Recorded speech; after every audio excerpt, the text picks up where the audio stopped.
అన్న ఏడ్చింది. ఎంతగా ఏడ్చింది, నోటన్న మాట రావట్లే, అంత కోపం వచ్చేసింది. ఆ తీవ్రతలు ఏడ్చి కళ్ళట నీరు ప్రవాహంగా వచ్చేస్తుంది. మనసులోనే తప్ప నోటితో చెప్పుకోలేక అంత బలహీనమైపోయింది. నోటన్న మాట రావట్లేదు. ఎక్కెక్కి ఏడ్చినప్పుడు నోటన్న మాట ఎక్కడ వస్తుంది? ఏలి అన్నాడు, నువ్వు కోరింది దేవుడు నీకు అనుగ్రహించుగాక అని చెప్పాడు. ఆమె వెళ్ళిపోయింది, మర్చిపోయిందంట. ఆమె ఏడ్చిందా? మరలా రాయబడిందా? ఆ మర్చిపోయింది, కానీ దేవుడు మాత్రం కృప కలుగునుగాక. హల్లెలూయా.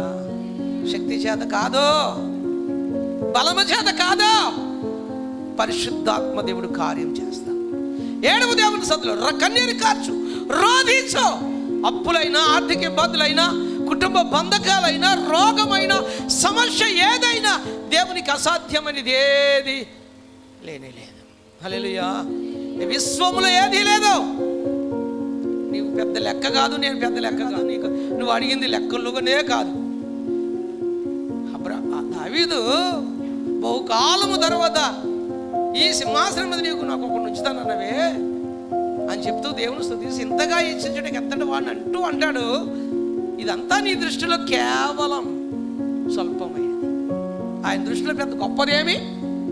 ఆయన విశ్వాన్ని చేసిన వాడు కలుగుగాక అనగా విశ్వం అంతా కలిగిన ఆ మహిమ గల దేవునికి అసాధ్యమేముంది? దేవుని గురించిన విషయాలు గ్రహించండి.